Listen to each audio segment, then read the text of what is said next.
Aš Elena, esu anglų kalbos mokytoja. Prieš porą dienų su Mindaugu mes sugalvojom, kad pradėsim tokį projektą eksperimentą, nes Mindaugas nori išmokti ispanų kalbos, o geriausias būdas išmokti kalbą yra kalbėti.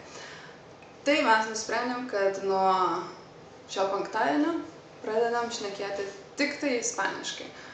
Ir mintis yra tokia, kad po mėnesio jis turėtų gebėti susišnekėti su žmonėm, nusipirkti, ką nori, tiesiog išreikšti, kas jam patinka, kas nepatinka, bendrauti, kad galėtumėm važiuoti į Pietų Ameriką, keliauti, bendrauti ir taip toliau.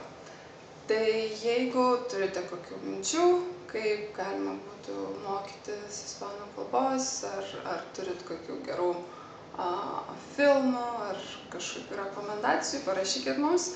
Ir jeigu šnekat ispaniškai, irgi parašykit Mindaugui ir, žodžiu, laukiam jūsų minčių.